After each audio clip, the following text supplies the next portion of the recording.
Assalamu alaikum, everyone, and welcome to the mental health awareness session for NAMCC. It is the third Saturday of the month, and Alhamdulillah, today we have with us our MHISA, which is the Mental Health Initiative for South Asians, Mehwish and Kripa joining us from there. They have put together a workshop for creating awareness of mental health in the South Asian community in particular, and will present the topic here. They have done one more presentation with us, and mashallah, it was well attended, and everybody benefited from it. So, inshallah, I hope that this time we can also work together and we can get more information and insight and learning from them as they share their perspective, and they come with a very great enthusiasm to share this with the community and improve our mental health and overall generalized health. So we start with the dua. Allahumma salli ala Sayyidina Muhammad wa ala ali Sayyidina Muhammad barik wa sallim. رب اشرح لي صدري ويسر لي أمري واحلل عقدة من لساني يفقهوا قولي. Bismillah ar-Rahman Rahim. Go ahead. Mehwish will be our speaker and presenter for today, and Kripa will be helping with the slides and the presentation. So the stage is yours. Just to quickly start, once again, we are the Mental Health Initiative for South Asians, which started at the University of Texas at Austin. Right now, we have around 30 to 35 members in our organization, and we're so excited to share a little bit about warning signs today for our workshop. Thank you guys so much for having us. I'll give the floor to Maywish.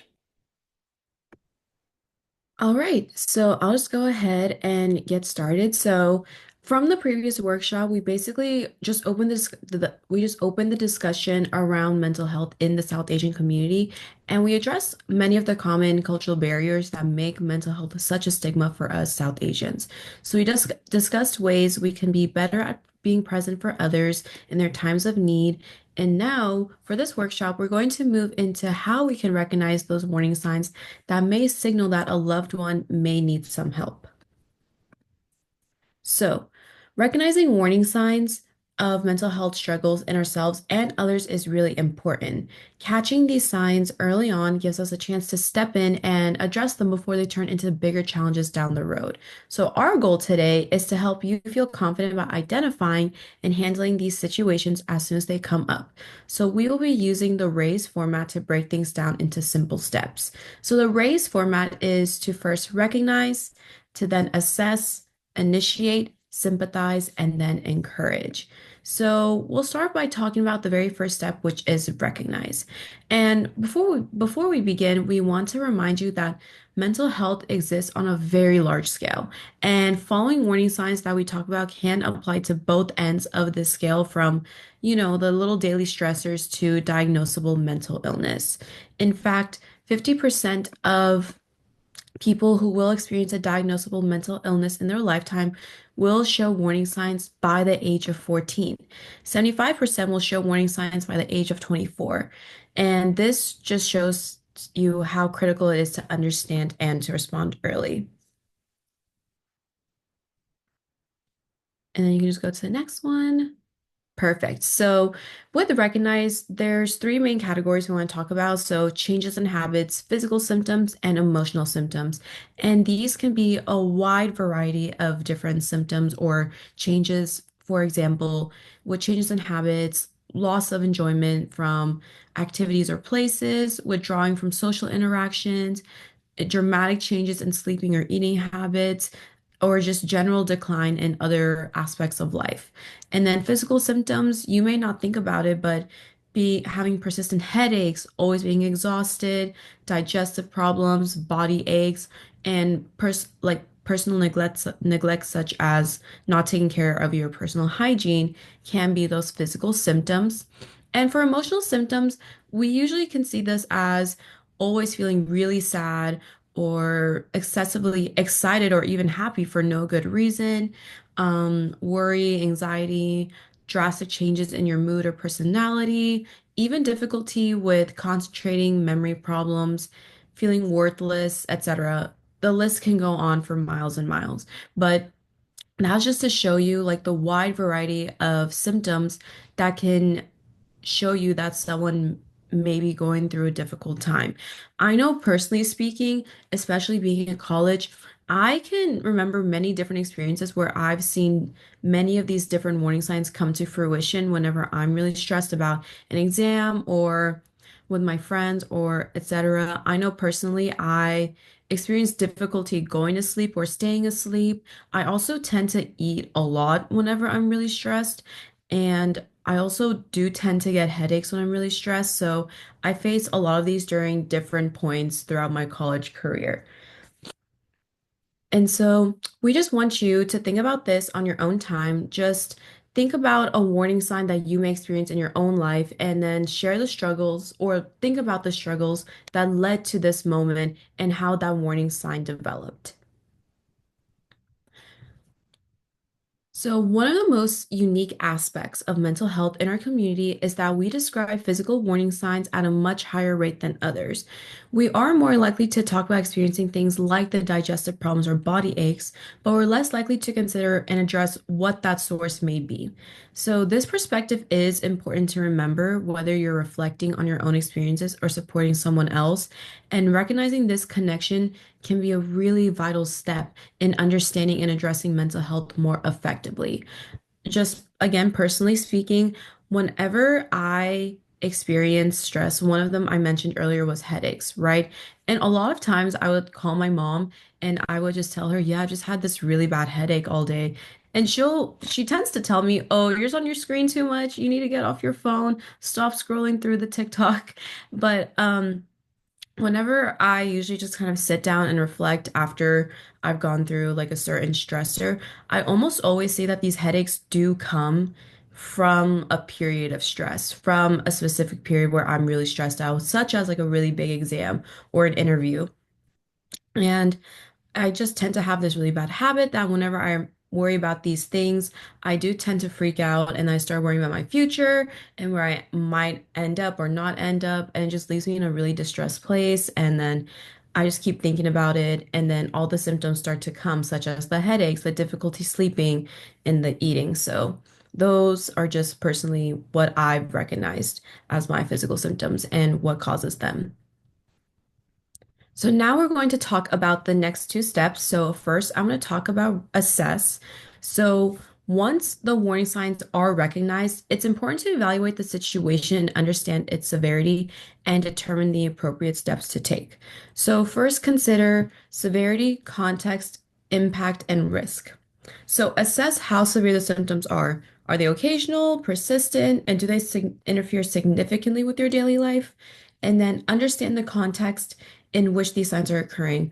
Are there any recent life changes or stressors that could be contributing to these factors? And then also think about impact. Evaluate the impact on the person's functioning. Are they able to maintain their usual responsibilities and relationships, or are those kind of falling apart? And then risk. So determine if there is an immediate risk or harm to themselves or others. And if there is, do seek professional help immediately. So after assess, now we want to initiate. So once those warning signs have been assessed and considered in a broader context, a great step is to initiate a conversation with a close family member or friend. So if you're concerned about someone else, approach them in a supportive, non-confrontational way. Remember the key points from workshop one on creating safe spaces for mental health discussions. And if you weren't present for workshop one, I will go over what we discussed. So in order to create that safe space, we want to make sure we listen and accept before speaking. Don't be judgmental. Don't be dismissive. Be patient. And then set boundaries and ask how you can help. So, once again, our first mental health conversation with someone can be intimidating, but it is important to keep in mind that these factors to make your conversation as healthy and productive as possible for yourself and for the others. So, we have another question that we want you to take on your own time to just think about and reflect on. So, why do you think it is easier to discuss physical health issues such as headaches, digestive problems, body aches, etc., while mental health issues are not as discussed as openly in our community? So, take some time, reflect on that, and think why this may be. Now we're going to go into the final two steps of raise. So that'll be sympathize and encourage. So we're going to talk about sympathize, which there's a few ways you can sympathize with someone. One way is to just acknowledge their feelings. Validate the other person's emotions by acknowledging that it's okay that they're feeling what they're feeling. And then the next thing you want to do is to make sure you show compassion. So make sure to offer reassurance and comfort, and then use phrases like, I'm here for you and you're not alone in this.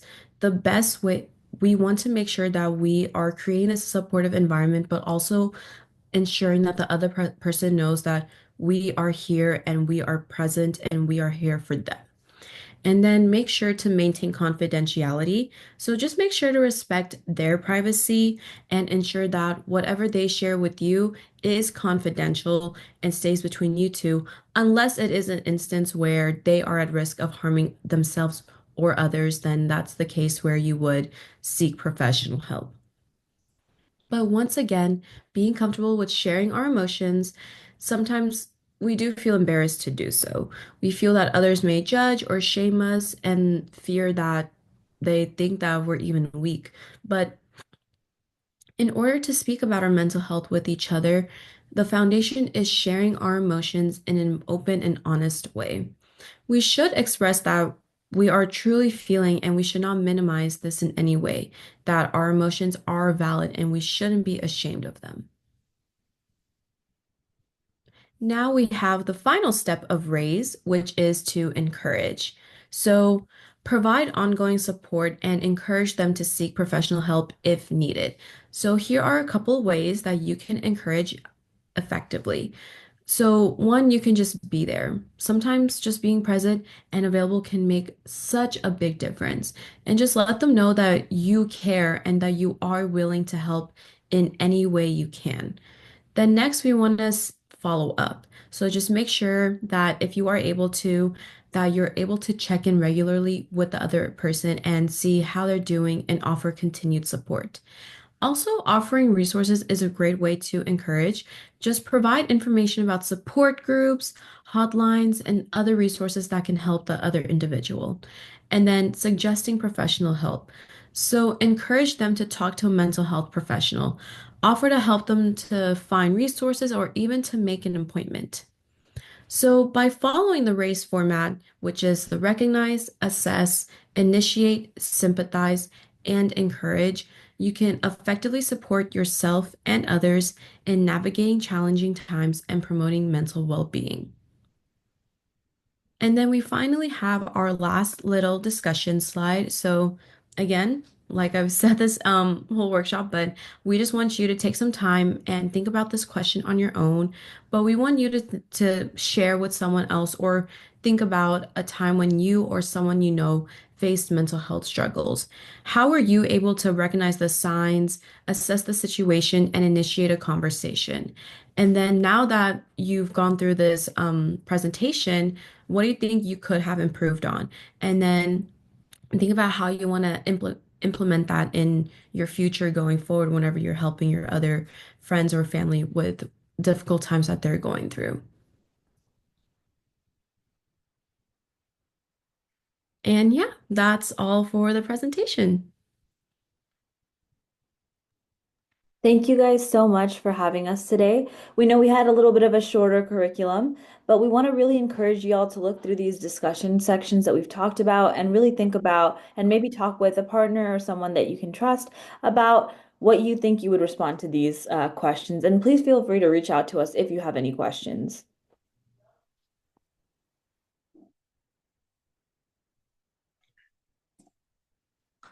Thank you so much for that. It was brief, but yet impactful. I just want to summarize it again. Like you said, so this is the raise. So you have to recognize and Recognize, assess, initiate, sympathize, and then encourage. okay, And we have a slide that summarizes all of that. right. And so that is great. I think those are important steps to even work with yourself as well as work it out with others if you have those feelings. I agree that physical presentation is more common than just emotional. And sometimes the physical symptoms should never be ignored. I would not say that. You have to get your symptoms evaluated, rule out the most important things that could be happening. And if there is nothing else found out, then yes, it could be just your stressors causing it, as you mentioned. And don't forget that that impacts your emotional health impacts your physical health. So definitely that is an important aspect. So yes, overall, this is a great start to go over and see. And the key is to sympath well, I don't know if sympathize or empathize, whichever is the correct terminology, and then encourage to seek the help, definitely. That is great. Thank you so much. Thank you again for putting this together. And I just want to also see as students, like if somebody is listening to this who is your college going student, and that is one of those life-changing moments, right? The time where you are moving out of your high school, going to the college, transitioning. It's a big stage of life. And I'm sure that is a stage that a lot of folks need help with. So, what are the resources that colleges have, or the resources that they have outside that they could possibly reach out to? If you guys know any, if you all can mention that. I know for UT, so whenever I was working with freshman students last year, one of the biggest struggles with transitions was typically with their academics, going from like high school classes to a college class. It was one of like the bigger changes that they had to deal with.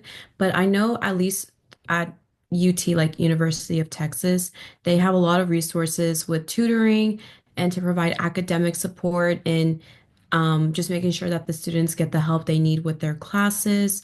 Do you know of any other resources, Kripa?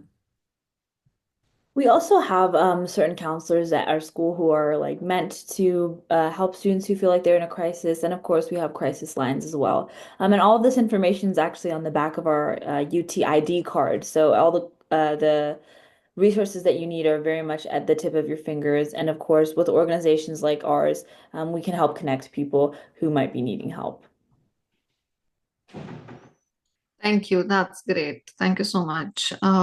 So yeah, they will be having a lot of, that's good to know there's support available to the students. And in the communities, I want to mention that we do have a lot of therapists. There are a lot of services like community care, there is integral care, there is Lone Star Circle of Care, which even if you do not have insurance, these will help you. If you have insurance, definitely talk to your primary care doctors and get your referrals and see somebody. If you're particularly looking for a Muslim counselor or therapist, there is MAS, I think that's the name of the website, which is the Muslim um, psychologists. They are in Texas all over, as well as the Austin has a special link, and you can find out their names and their contact numbers through that. And you can contact those therapists through that also. So that's another resource available.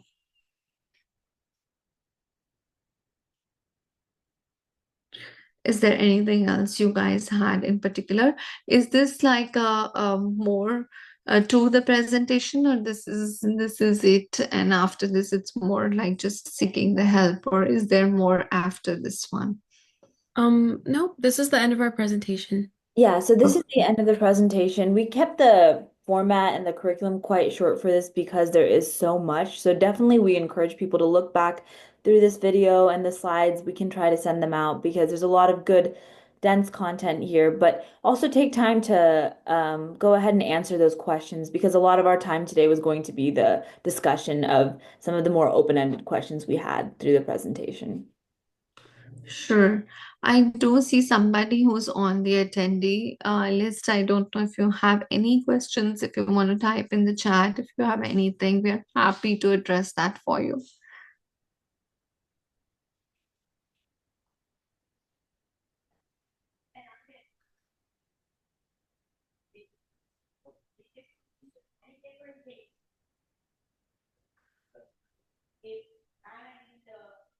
And you can even type it if you'd like, if you want to keep it confidential.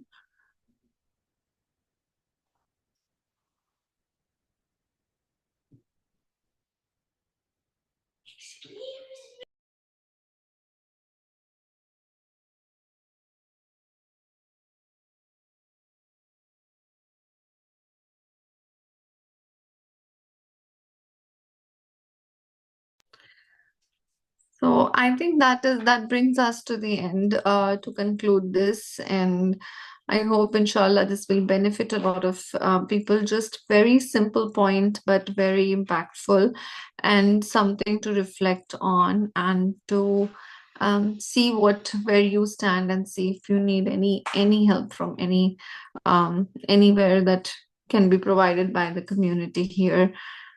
And we look forward to inshallah seeing you all in the next session on the next month on the Saturday. Thank you again, Kripa and Mavish, for your time today and being with us.